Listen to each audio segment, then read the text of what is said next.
Big breaking news చూస్తున్నాం. తెలంగాణలోని అంగన్వాడీ టీచర్లకు ప్రభుత్వం పూర్తిగా కూడా త్వరలోనే జీతాలని పెంపు చేసి వాళ్ళందరికీ కూడా ఒక భారీ శుభవార్త చెప్పేందుకు సిద్ధమైనట్టుగా తెలుస్తుంది.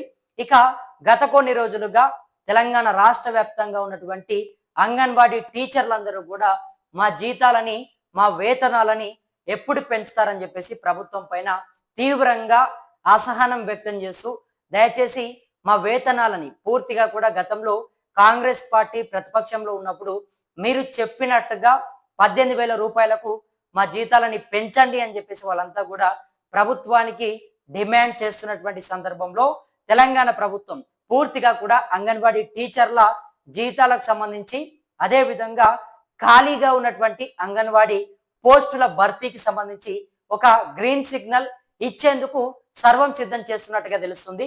మరి మొత్తానికి అంగన్వాడీ టీచర్లకైతే ఇది నిజంగా ఒక భారీ శుభవార్త అని చెప్పేసి ముఖ్యమంత్రి రేవంత్ రెడ్డి చెప్తా ఉన్నారు. మరి మొత్తానికైతే ఇప్పటికే చాలా మంది అంగన్వాడీ టీచర్లు కూడా ఎదురు చూశారు. సో వాళ్లకు ప్రభుత్వం చెప్తున్నటువంటి మాట ఏంటి, వాళ్ళ జీతాలు పెరుగుతున్నాయా లేదా అనేది పూర్తిగా కూడా మనం మాట్లాడదాం. ఇక అంతకంటే ముందుగా ప్రతి ఒక్కరు కూడా మన ఛానల్ని కిందనటువంటి సబ్స్క్రైబ్ బటన్ని నొక్కి అందరూ కూడా సబ్స్క్రైబ్ చేసుకోండి. ఇక తెలంగాణలో ఉన్నటువంటి అంగన్వాడీ టీచర్లు మరియు ఆయాలకు రాష్ట్ర ప్రభుత్వం నుంచి ఒక బిగ్ బ్రేకింగ్ అప్డేట్ వచ్చింది. చాలా కాలంగా వేతనాల పెంపు కోసం ఎదురు చూస్తున్న అంగన్వాడీ సిబ్బందికి మహిళా మరియు శిశు సంక్షేమ శాఖ మంత్రి సీతక్క గారు ఒక అదిరిపోయే శుభవార్త చెప్పారు. కుమ్రంభీం ఆసిఫాబాద్ జిల్లాలో జరిగినటువంటి ఒక కార్యక్రమంలో మంత్రి సీతక్క గారు పాల్గొన్నారు. ఇక ఏదైతే అంగన్వాడీ కేంద్రాన్ని సందర్శించినటువంటి సందర్భంగా ఆమె జీతాల పెంపు మరియు అంగన్వాడీ వ్యవస్థ బలోపేతంపై అత్యంత కీలకమైన ప్రకటన చేశారు. అసలు సీతక్క గారు ఏం చెప్పారు, వేతనాలు ఎప్పుడు పెరగబోతున్నాయి, గ్రామీణ ప్రాంతాల్లో గర్భిణీలకు, బాలింతలకు మరియు చిన్నపిల్లలకు పౌష్టికాహారం అందించడంలో అంగన్వాడీల పాత్ర ఎంతో కీలకం. ఎన్నో వ్యయ ప్రయాసాలకు ఓర్చి వీరు విధులను నిర్వహిస్తున్నారు. అయితే ప్రస్తుతం ఉన్న జీతాలు వారి ఆర్థిక అవసరాలకు సరిపోవడం లేదనేది ఎప్పటి నుంచో ఉన్న వాస్తవం. ఈ నేపథ్యంలో తాజాగా మంత్రి సీతక్క మాట్లాడుతూ అంగన్వాడీలకు సంబంధించినటువంటి జీతాలను సుదీర్ఘ నిరీక్షణకు త్వరలోనే తెరపడనుందని స్పష్టం చేశారు. అంగన్వాడీ సిబ్బంది వేతనాల పెంపునకు సంబంధించినటువంటి పూర్తి స్థాయి నివేదికను ఇప్పటికే ముఖ్యమంత్రి రేవంత్ రెడ్డి వద్దకు పంపించినట్లు ఆమె వెల్లడించారు. దీనిపై ప్రభుత్వం త్వరలోనే తుది నిర్ణయం తీసుకోబోతుందని, అతి త్వరలోనే అంగన్వాడీల జీతాలు పెరగడం ఖాయమని మంత్రి సీతక్క భరోసా ఇచ్చినట్లుగా తెలుస్తుంది. అంతేకాకుండా సమస్యలను కేవలం పైపైన కాకుండా క్షేత్రస్థాయిలో పరిష్కరించేందుకు ప్రభుత్వం సిద్ధమైనట్టుగా తెలుస్తుంది. అంగన్వాడీల సమస్యలు, వారి నుంచి వచ్చే డిమాండ్లు మరియు అభిప్రాయాలు, దీనితో పాటు మరొక అతిపెద్ద గుడ్ న్యూస్ ఏంటంటే రాష్ట్ర వ్యాప్తంగా అంగన్వాడీ కేంద్రాల్లో ఎక్కడైతే ఆయాలు, టీచర్ల పోస్టులు ఖాళీగా ఉన్నాయో వాటన్నిటినీ తక్షణమే భర్తీ చేయాలని మంత్రి సీతక్క గారు అన్ని జిల్లాల కలెక్టర్లను ఆదేశించారు. ఖాళీలను భర్తీ చేయడం ద్వారా కేంద్రాలు మరింత సజావుగా మరియు సమర్థవంతంగా నడుస్తాయని ప్రభుత్వం భావిస్తుంది. ఈ పర్యటనలో భాగంగా మంత్రులు అంగన్వాడీ కేంద్రాల్లోని చిన్నారులకు యూనిఫామ్లను పంపిణీ చేయడంతో పాటు చిన్నపిల్లలకు అక్షరాభ్యాసం కూడా నిర్వహించారు. పేద పిల్లల భవిష్యత్తును ఉజ్వలం చేయడమే కాంగ్రెస్ ప్రభుత్వ ప్రధాన లక్ష్యమని ఈ సందర్భంగా మంత్రులు స్పష్టం చేశారు.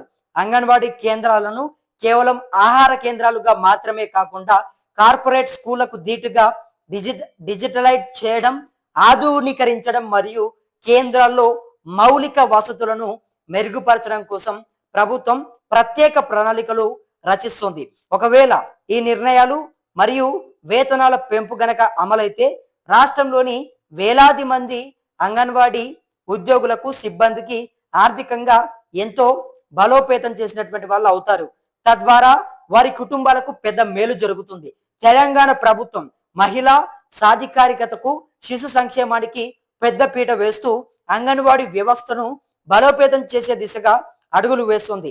చాలా కాలంగా పెండింగ్ లో ఉన్న జీతాల పెంపు file CM Revanth Reddy table పైకి వెళ్ళడం, అలాగే ఖాళీల భర్తీకి కలెక్టర్లకు సంబంధించినటువంటి ఆదేశాలు రావడం నిజంగా అంగన్వాడీలకు ఒక పెద్ద ఊరట అనేటటువంటి అంశం. చాలా మంది అంగన్వాడీ టీచర్లందరూ కూడా తెలంగాణ రాష్ట్ర వ్యాప్తంగా గత కొన్ని రోజులుగా మా వేతనాలని పెంచండి, మీరు ఇచ్చేటటువంటి చాలనటువంటి జీతంతో మా కుటుంబాలని మేము ముందుకు తీసుకెళ్ళలేకపోతా ఉన్నాము, మాకు చాలా తక్కువ జీతం వస్తుంది, దాంతో ఏది కొనాలన్నా ఏది తినాలన్నా కూడా చాలా ఇబ్బంది అవుతుంది. మొత్తం కూడా మన సమాజంలో ఇప్పటికే నిత్యావసర సరుకులు ఆకాశాన్ని అంటుతా ఉన్నాయి, ఏది చూసినా కూడా ధరలు పెరిగిపోయాయి, ప్రతిదీ కూడా ధరలు పెరుగుతున్నాయి, కానీ మా జీతాలు మాత్రం పెరగడం లేదని చెప్పేసి వాళ్ళంతా కూడా నిరాశ పడుతున్నటువంటి వేళ వాళ్ళందరూ కూడా ఒక ఆవేదన వ్యక్తం చేస్తున్నటువంటి సందర్భంలో తెలంగాణ ప్రభుత్వం అంగన్వాడీ టీచర్లకు సంబంధించినటువంటి జీతాల విషయంలో త్వరలోనే ఒక సంచలనమైనటువంటి నిర్ణయం తీసుకొని వాళ్ళందరికీ కూడా ఏదైతే గతంలో చెప్పినటువంటి మాట ప్రకారం 18,000 రూపాయల కనీస వేతనాన్ని ఇచ్చేందుకు అన్ని ఏర్పాట్లని సిద్ధం చేస్తున్నట్టుగా తెలుస్తుంది. ఇక దీనికి సంబంధించి అధికారిక ప్రకటన రావడం మాత్రమే ఒక ఆలస్యం అని చెప్పొచ్చు. మరి ఇప్పటికే మంత్రి సీతక్క అంగన్వాడీ టీచర్లకు ఆయాలకు వీళ్ళందరికీ కూడా ఒక భరోసాని ఇస్తా ఉంది. మీరందరూ కూడా అధైర్యపడకండి, ఖచ్చితంగా మీకు జీతాల పెంపు మేము చేస్తాము, మీరు ఎవరు కూడా ఇబ్బంది పడకండి, మీ కష్టాన్ని ప్రజాప్రభుత్వం చూస్తుంది, మీ అందరికీ కూడా కనీస వేతనం 18,000 రూపాయలకు పెంచి మిమ్మల్ని ప్రజాప్రభుత్వం ఆదుకుంటుంది. ముఖ్యమంత్రి రేవంత్ రెడ్డి గారి ఆధ్వర్యంలోనే మీ అందరి జీతాలు పెరగబోతున్నాయి, దాంతోపాటు మీ అందరి భవిష్యత్తు మారబోతుంది, మీ కుటుంబాల్లో వెలుగులు నింపడానికి మేమందరం కూడా అన్ని ఏర్పాట్లని సిద్ధం చేస్తా ఉన్నాం, దయచేసి కొంత ఓపిక పట్టండి, కొంత ఓపికతో వేచి ఉండనట్టు కూడా మంత్రి సీతక్క అంగన్వాడీ టీచర్లకు ఒక భరోసాని నింపే ప్రయత్నం చేస్తుంది. మరి ప్రభుత్వం కొంత ఆర్థికంగా డబ్బులు లేకపోయినప్పటికీ, రాష్ట్రం పైన అప్పులు ఉన్నప్పటికీ అంగన్వాడీ టీచర్ల విషయంలో మాత్రం ఖచ్చితంగా వాళ్లకు ఆలస్యం చేయకుండా జీతాలని పెంపు చేయాలి, కనీస వేతనాన్ని 18,000కు పెంచాలి అనేటటువంటి ఒక మాట అయితే ప్రధానంగా వినపడుతుంది. మరి మొత్తానికి అధికారికంగా మరి దీన్ని ఎప్పుడు చెప్తారు, ఎప్పుడు అంగన్వాడీ టీచర్లకు ఆ శుభవార్తను వినిపిస్తారు, వాళ్ళ ఇంట్లో ఎప్పుడు వెలుగులు నింపుతారు? ఇప్పటికే రాష్ట్ర వ్యాప్తంగా ఉన్నటువంటి అంగన్వాడీ టీచర్లు ఆయాలు వాళ్ళందరూ కూడా వాళ్ళ కనీస వేతనం పెరగాలి అని చెప్పేసి వాళ్ళంతా కూడా ప్రతిరోజు కోరుకుంటా ఉన్నారు. అప్పట్లో కనీసం 18,000 రూపాయలకు పెంచుతామని చెప్పేసి మాట ఇచ్చారు, కాబట్టి ఆ ఇచ్చినటువంటి మాటని కనీసం అమలు చేయండి అని చెప్పేసి వాళ్ళంతా కూడా డిమాండ్ చేస్తున్నారు. మరి ప్రభుత్వం ఇచ్చినటువంటి మాటను నిలబెట్టుకుంటుందా? అంగన్వాడీ టీచర్లకు ఆయాలకు వీళ్ళందరికీ కూడా అండగా ఉంటుందా? వాళ్ళ కష్టాలని నిజంగా ప్రభుత్వం తీర్చుతుందా? మీ అభిప్రాయం ఏంటి? మీరేమనుకుంటున్నారు? కింద మీ అభిప్రాయాన్ని కమెంట్ బాక్స్ లో కమెంట్ చేసే ప్రయత్నం చేయండి. మరిన్ని ఇటువంటి వార్తలని మీ ముందుకు తీసుకొచ్చేందుకు తప్పకుండా ప్రతి ఒక్కరు కూడా మన ఛానల్ని సబ్స్క్రైబ్ చేసుకొని మనకు అండగా ఉంటారని చెప్పి నా మనస్ఫూర్తిగా వేడుకుంటూ నేను మీ కొత్తూరు రమేష్. ధన్యవాదాలు మిత్రులారా.